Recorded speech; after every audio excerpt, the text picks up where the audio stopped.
Hello students, my name is Rimsha. I'm teacher of class 6th from Yardley International School. Open your English books.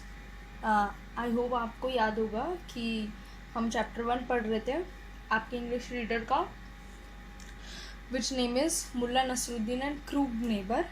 Okay, तो हमने इसके 2 previous classes में आपका यही chapter चल रहा है.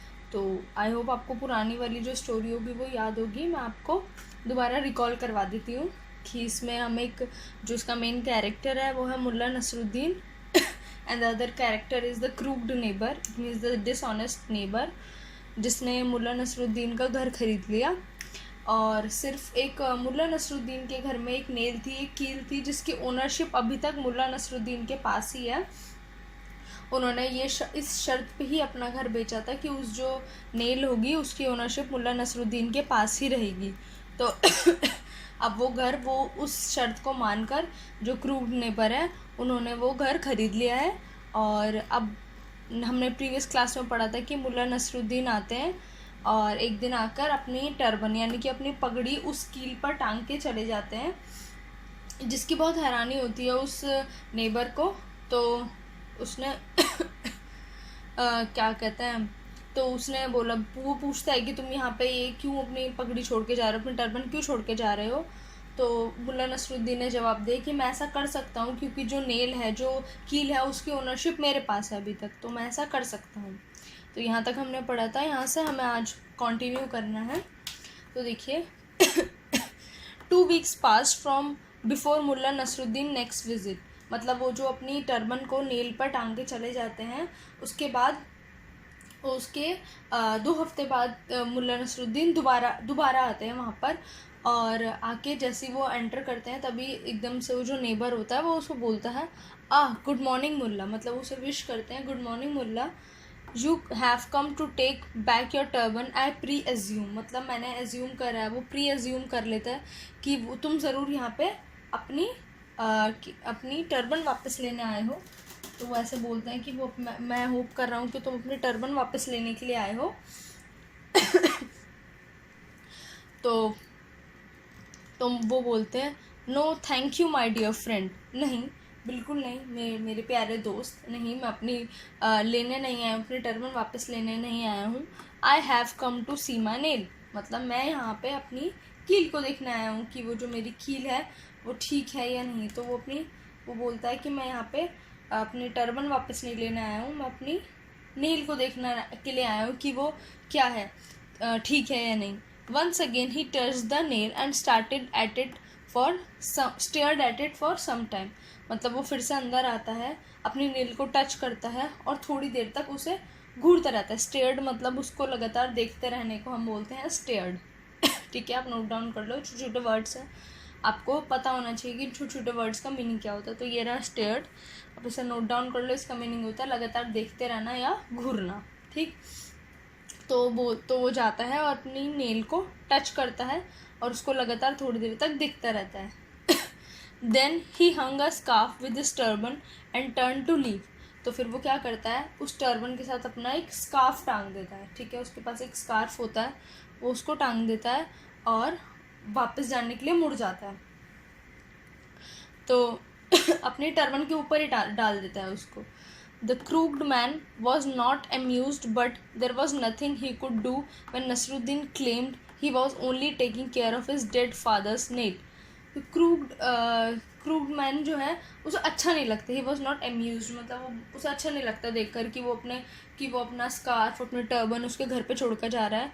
लेकिन वो कुछ नहीं कर सकता था क्योंकि वो नसरुद्दीन को दे चुका था उस कील की ओनरशिप, और उसे ऐसा बोला था नसरुद्दीन ने कि मैं सिर्फ इसका अपने मरे हुए पापा, अपने मरे हुए डेड फादर की याद में सिर्फ इसका ध्यान रखना चाहता हूँ, बाकी मुझे ऐसा कुछ नहीं चाहिए. तो इसलिए वो कुछ भी नहीं कर पाता, उसे बुरा भी लगता है लेकिन वो कुछ कर ही नहीं पाता क्योंकि उनकी ऑलरेडी एक डील हो चुकी थी. Okay, the man sucked the end of his moustache and persuaded himself that this would be the last time, if only because there was nothing more than mad mullah could possibly hang on the nail.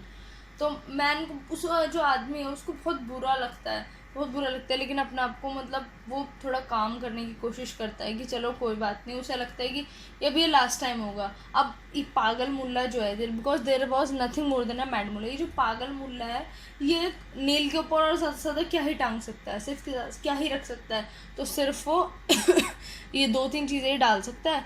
तो may be अभी ये last time होगा, अब आके वो कुछ भी नहीं करेगा और अब कुछ भी नहीं टांगा। वो मेरे घर पे आके मेरे घर में और भी कोई छेड़छाड़ नहीं करेगा, ना ही अपनी उस कील पे कुछ और कर सकता है वो, ठीक, क्योंकि एक इंसान एक कील के साथ क्या ही कर सकता है। तो उसे लगता है कि अभी ये शायद आखिरी टाइम ही होगा, इसके बाद वो ऐसा कुछ नहीं करेगा। He slammed the door behind the departing pilgrim and hoped his wife wouldn't be too angry. फिर वो एकदम से जैसे वो जाता है, मुल्ला जैसे ही जाता जैसे ही जाता है तो वो गेट बंद कर देता है और ऐसे उम्मीद करता है कि उसकी वाइफ को गुस्सा नहीं आया होगा, मतलब क्योंकि उसकी वाइफ पहले से ही वो बोलती है कि मुझे सही नहीं लग रहा, उसे ठीक नहीं लग रहा होता उसका क्या कहते हैं, उसका कीलू की ओनरशिप उस मुल्ला को देना। लेकिन फिर भी वो उसकी बातों में आ जाती है, अपने हस्बैंड की बातों में आ जाती है और उसे बोल और समझ लेती है कि हमें इतना बड़ा घर इतने सस्ते पैसों में मिल रहा है, इसलिए वो मान जाती है। तो लेकिन अब वो चीज़ें टांग रहा होता है तो उसको थोड़ा डर भी लगता है नेबर, क्योंकि उसकी वाइफ बहुत ज़्यादा गुस्सा करेगी। तो ऐसा वो जैसे वो गेट बंद करता है वो अपने दिल में सोचता है कि बस मेरी वाइफ ज़्यादा गुस्सा ना करे, ठीक है। A week later Mulla Nasruddin return to his dead father's nail. एक हफ्ते के बाद मुल्ला नसरुद्दीन फिर आता है अपनी उस कील को देखने के लिए, उससे वहाँ पे जहाँ पे उसकी कील लगी होती है वहाँ पे दोबारा से आता है। Before turning to leave he took off his coat and hung it on the nail along with the turban and the scarf. आता है, वो देखता है उसे वैसे ही जैसे हमेशा की तरह देखता है, टच करता है, देखता रहता है, वो सब देखता है। उसके बाद जाने से पहले अपना कोट उतारता है, जो कोट पहना होता है मुल्ला नसरुद्दीन ने, और अपनी जो जिस कील पे उसने अपनी टर्बन टांगी होती है, फिर स्कार्फ टांगा होता है, उसका अपना कोट भी उस पर टांग के चले जाता है अपने टर्बन और अपनी स्कार्फ के साथ। दोनों चीज़ें, वो तीनों चीज़ें वो उसकी कील पर टंगी होती हैं, ठीक है। The wife was furious and she upbraided her husband. Now look what he is done. He is taking advantage of her kindness, no advantage of your weakness. तो उसकी जो वाइफ होती है वो बहुत ज़्यादा गुस्सा हो जाती है और अपने हस्बैंड को चढ़ाने की कोशिश करती है। वो बोलती है देखो अब इसने क्या किया, look now look what he is done, देखो अब ये क्या कर रहा है। He is taking advantage of our kindness, वो हमारी दयालुता का, हमारे हम जो कुछ नहीं कह रहे वो उसका फ़ायदा उठा रहा है।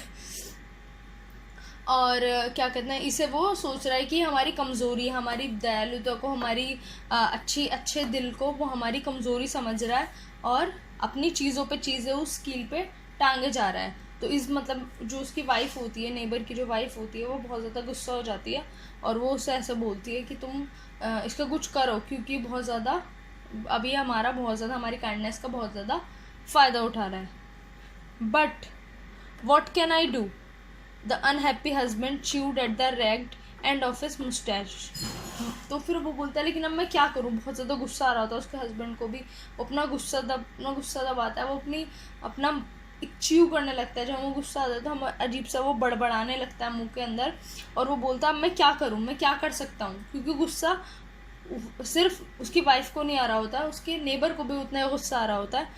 कहता है लेकिन अब मैं कर भी क्या सकता हूँ। We agreed that he can do whatever he wants with his nail. हम इस बात पे एग्री हुए थे कि वो अपनी नेल के साथ, अपनी कील के साथ जो करना चाहे वो कर सकता है, तो अब हम क्या कर सकते हैं। But fear not wife, now the nail is full. But अब मत घबराओ, क्योंकि अब नेल जो है फुल हो चुकी है, अब उस पर कुछ और नहीं टंग सकता, अब कुछ और हैंग वो नहीं कर सकता, कुछ भी नहीं कर सकता। तो अब तुम्हें घबराने की ज़रूरत नहीं है, क्योंकि और अगर वो कुछ करता भी तो कोई कुछ नहीं कर सकते, क्योंकि उसकी ओनरशिप उन्होंने खुद दी थी, वो कॉन्ट्रैक्ट उन्होंने खुद साइन किया था कि इस नेल की ओनरशिप वो मुल्ला नसरुद्दीन को देंगे। बट अब उन्हें तसल्ली थी कि अब जो नेल है वो फुल हो चुकी है, अब वो दोबारा नहीं आएगा और कुछ और अपनी कोई भी चीज़ उस पर नहीं डालेगा। ओके, तो आई होप ये पुरानी आपको अब तक की स्टोरी आपको समझ आ गई होगी। तो नेक्स्ट डे से हम नेक्स्ट क्लास में पढ़ेंगे, और इसके जो वर्ड मीनिंग्स है, ये जो पिंक मार्क वर्ड मीनिंग्स है, ये सब आप लोग अपनी अपनी नोटबुक्स में कर लेना। इनके मीनिंग्स आपको यहाँ एंड में दिए हुए हैं, ठीक है। और इसको पूरे चैप्टर को एक बार दोबारा से रिवाइज कर लेना ताकि आपको पूरी कहानी अच्छे से समझ आती रहे। ओके।